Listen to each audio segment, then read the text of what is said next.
I would say that the Fed may actually cut rates sooner than Michael Wilson expects, and maybe sooner than a lot of Wall Street expects. And you say, well, Jim, isn't that good for stocks? And the answer is no, because the reason they're going to cut rates is because things are going to be much worse than even Wilson and others expect, which is going to cause the economy to crash. And then you will pivot, not because you want to, but because inflation might be zero, it could be negative. We could actually be into deflation.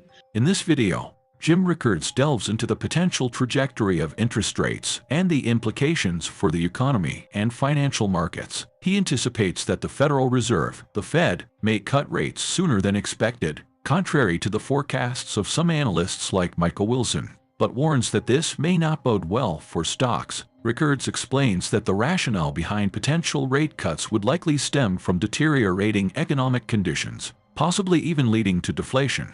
He distinguishes between disinflation, where inflation rates decrease but remain positive, and deflation, where prices actually decline.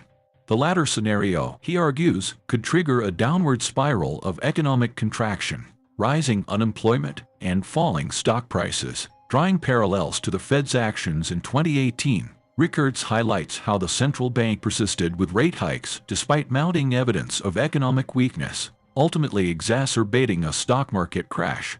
He suggests that history may repeat itself if the Fed fails to recognize the severity of the current economic challenges. Rickards also discusses the Fed's limited ability to address supply-side inflation, which arises from factors such as supply chain disruptions. While the Fed can attempt to curb demand through rate cuts, doing so may not effectively tackle the root cause of inflation. Moreover, he underscores the dilemma faced by policymakers in determining the appropriate balance between stimulating demand and addressing supply constraints. We're already in disinflation. Disinflation is when you still have inflation, but it's coming down. That's disinflation. It's still coming. You still have inflation, but it's coming down. Deflation is when prices actually go down. Inflation is negative. It's not a question of going up at a slower rate. It's a question of actually going down. And then that feeds on itself. That's a central banker's worst nightmare, because people say, why should I buy anything? I'll just sit in my money and wait for the price to come down, maybe buy 6 months from now, or maybe wait a year. And then that feeds on itself. And then unemployment goes up, businesses shut down, stock markets crash, et cetera. And the Fed pretty quickly turns around and cuts rates. Now, we've actually seen this movie, and it wasn't that long ago. Go back to 2015.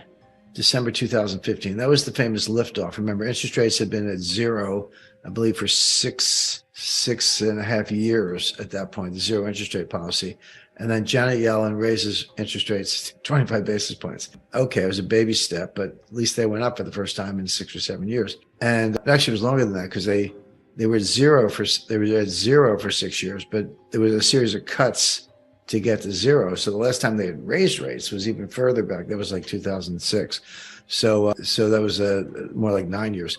So she raises interest rates 25 basis points and then waits a year. The next rate hike was December 2016. They waited a whole year just to go 25 basis points more, almost as if they would have been embarrassed if they had done nothing in all of 2016. I think it was the only reason they did it. But then when Powell came in 2017, that tempo picked up. It was like kind of nothing burger for a year and a half. But then Powell's like boom, boom, boom, boom, 25 basis point hikes, and got the rate all the way up to 2.5, which doesn't sound like a lot, but considering that they had been at zero for 6 years, that was pretty steep. But what happened between October 1st and December 24, 2018? The stock market collapsed. I mean, the Dow Jones, the S&P, and the NASDAQ all fell about 20%, just short of a bear market. It was like 19.8%, 20% to all intents and purposes. But that was in less than 3 months. And the Fed kept raising rates in the middle of the stock market crash. This shows you how out of touch they are and how behind the curve they are. So the last rate hike was December 14th or 15th. They got to look at the calendar. It was right around the middle of December, 14th or 15th. Even after 2 months of crashing stock prices, they raised rates one last time. They just kept going, and kind of what we were talking about earlier. And then finally on December 24th, what I call the Christmas Eve massacre, the NASDAQ fell 3% in one day. The Dow was like about 1.8%. S&P was over 2, and the NASDAQ was 3%. And then the Fed got religion, like, oh, we went too far. We're the last to know, as always. So early January 2019, Powell said, use the word patient. It's one of those code words. It means patient means we're not going to raise rates unless we tell you. So they were on pause. And then by late 2019, they cut rates. And then along came COVID. And by March 2020, they were back to zero. You had this huge round trip from zero in November 2015 to about 2.25, 2.5 in DC 2018, back down to zero by March 2020. What was that all about? Well, the Fed went too far, didn't know what they were doing. The economy was weaker than they expected, and they raised rates. So bring that scenario forward to today. I feel like I'm watching the same movie, which is, okay, the Feds, they got the gumption, they raise rates. Now they're much higher than they were in 2018, but they're flying into a hurricane. They're flying into a very weak economy, seen by a lot of metrics: housing starts, global trade, ISM surveys, industrial output, inventories. There's tons of negative data. It's not the kind of thing that people doesn't make the headlines the way CPI does, but it's all there. It's hard data. So it looks like a bigger, better version of what happened in 2018. I would expect a worse outcome. So my point is, the Fed may in fact cut rates sooner than Wall Street expects, sooner than Michael Wilson expects, but not for good reasons, but for very bad reasons, because we're in a severe recession. So the bottom line is, we've had the supply side inflation. Now, we have not seen it come from the demand side. But let's say you're the Fed, okay? All you want to do is get inflation under control. You kind of don't care where it's coming from. You just want to get it down to 2%. So then the question is, okay, how is the Fed doing at getting inflation to the target? The 2% we talked about, and explain why that's their number. The answer is they're making progress, but they're not there yet. And this says a lot about what's going on in the stock market right now, because you go all the way back to August 26, 2022. That was Jay Powell's Jackson Hole speech. And he said, inflation's, he didn't use the word out of control, but he said, inflation's way too high.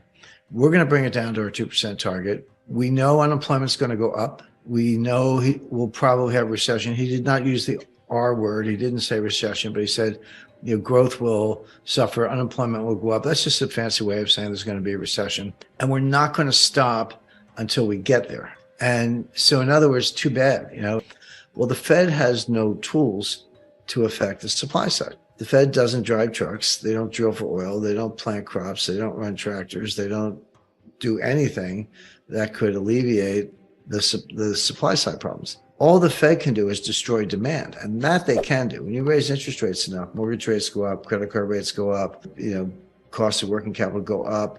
All that tends to slow the economy, and it causes people to tighten their belts. But just think of the conundrum. The inflation is coming from the supply side.